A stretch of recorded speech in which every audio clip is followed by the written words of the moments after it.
And welcome back. In this video you get introduced to my sponsors and I get an idea.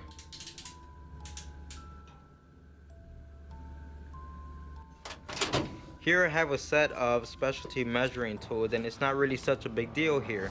I have to double check things because the block and the crank have already been to the machine shop and everything checked out that it's good to go. I'm not including these in this video because the measurements will vary from engine to engine, but we will be using plastigage because it's a common tool to use in a situation like this. When I initially took this crank out of the engine, it was in great shape to start with.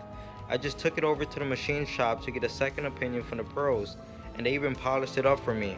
A quick test you could do is run your fingernail across the journal, and if your nail catches anything, you should definitely take it to the machine shop. I'm using coffee filters to clean. Thanks, Traffer. It was a great tip because they don't leave behind any type of foreign material.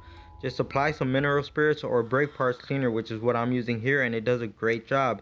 The last thing you want to use is a paper towel, or even worse, a shop rag. Even though this crank has been to the machine shop for a polishing and a cleaning, it doesn't mean that it's going to be 100% and ready to go. It's still your responsibility to look after your crank and make sure it's 100%. So with that being said, you really want to check inside of these holes right here because it has years of service where oil has been passing through here, and there's a good chance there might be something caked or stuck inside of here. So here I have this nylon pipe cleaner, and all I'm going to do is just go ahead and push it back and forth inside of here and hopefully knock anything loose.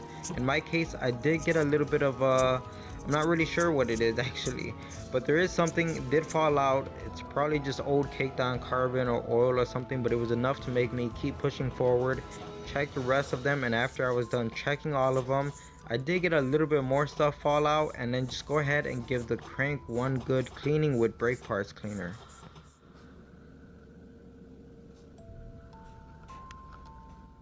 Here's the nylon brush that I was using to clean versus a brand new one, so you could see it definitely picked up some dirt. I'm using a rubber mallet here to go ahead and get this girdle separated from the block to not cause any damage to it. Now this thing has been sitting for a while because simply it's an expensive thing to build, and honestly it's been taking me a very long time. I think it's been about 3 years now since I started this project. I can tell you one thing, it isn't cheap. So these journals right here, you want to make sure that they're very clean. You want to put the bearings in nice and dry. If you notice, the bearings are different from top to bottom. Basically, it's impossible to mix these things up. There's no way you would be able to fit, well, I shouldn't say possible. I'm pretty sure there's someone out there who can manage to do it. But it's almost dummy proof. You should not be able to fit the top half of the bearing in this lower half where it belongs, or vice versa. So that's how it goes in there. I like to start on one end first without the tang, just kind of get it flush, and then the side with the tang on it, you just kind of push it into the journal and it just kind of locks in place. It's pretty easy. So I'm just gonna go ahead and install all the other ones, and like I said, these have to go in 100% dry. Make sure there's no oil underneath these bearings, no type of lubrication at all. Since we're only assembling this stuff right now to get our measurements using a plastigage, there's no need for any type of lubrication. So no assembly lube, no oil or anything on top of these bearings. Basically everything's gonna go together dry. So after we get these bearings in, we're going to go ahead, grab the crank, and now we could set it down on top of the block here. Now you want to take your time and just be as careful as you can. You don't want to nick or scratch any of the journals or the bearings or anything like that. So just take your time and set it in there nice and slow. Now we can move our attention over to the girdle. We're gonna have to go ahead and perform the same exact things here, which is basically just cleaning off everything, making sure it's 100% dry, that we could go ahead and install the new bearings. And also looking at the girdle here, you could see that the tang is now centered as opposed to the block has the tang offset. So this is what I mean by it's almost impossible to put these things in wrong. So like I said, start the other side, get it nice and flush, and then you push in the side that has the tang on it. This was just an example, but let's go ahead and get all of them installed and keep moving forward with this. I failed to mention at the beginning of this video that this is not a DIY. This is just me documenting my work as I go along with my build, and I'm in no way an engine building professional. In fact, this is the very first time I'm ever building an engine like this from the ground up. I'm including certain torque specs and things of that nature for people who watch this video and happen to be in the same boat as I am. So I want to help out anyone that I can with any information that I've gained. But if something were to go wrong the day I try to start this engine and it blows up, I have nobody to blame but myself, and that way I could walk home with my head down and just cry until I decide to rebuild it again. Now that we have all of the bearings in place, we could go ahead and grab our plastigage. Now I got this stuff online for pretty cheap and I actually got a lot of it. I have 3 strips here, which is way more than what I'm going to need for this project.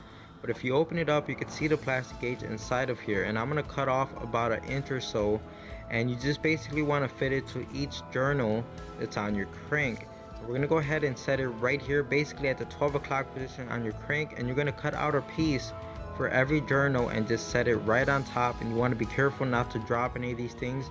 Once they're in place, you could grab your girdle and go ahead and set it in place, and of course be nice and gentle with this. You don't want to disturb the crank and possibly drop any of the plastigage off while you're doing this.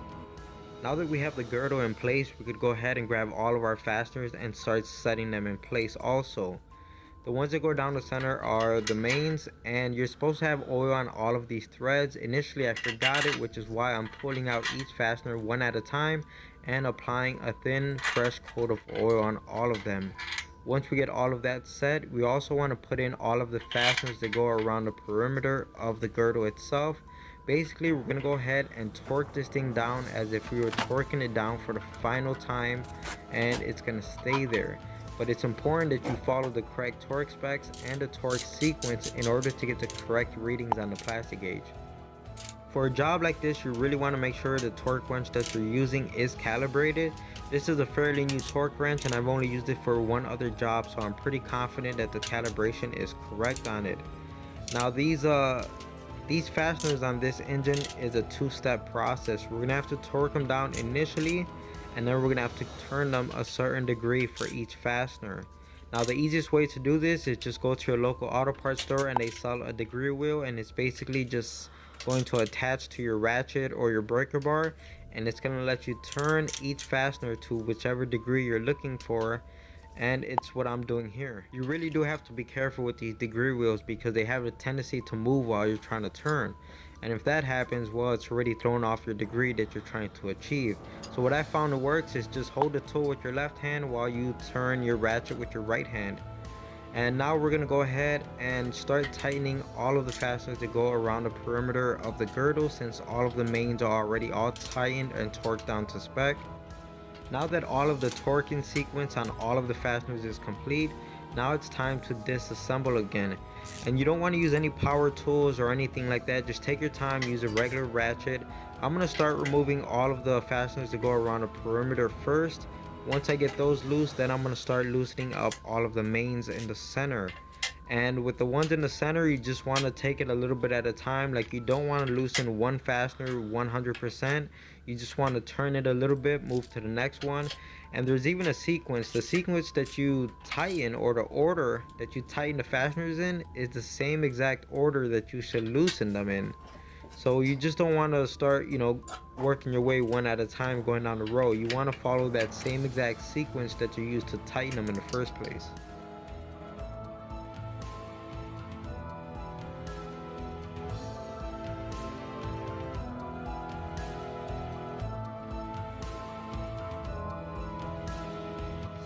Now that all of the fasteners are removed, we could go ahead and try to remove the girdle off of the block.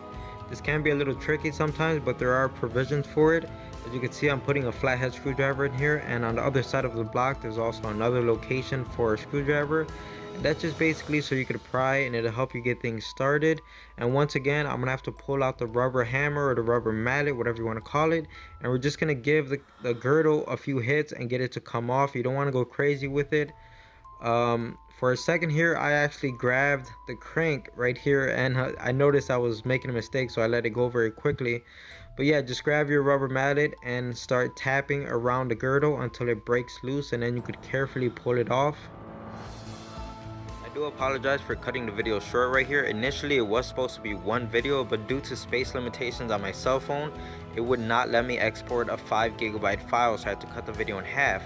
The good news is part 2 will be coming out very soon. Until then, go check me out on Instagram. It's where I post all my updates. I hope you consider subscribing, and like always, thanks for watching.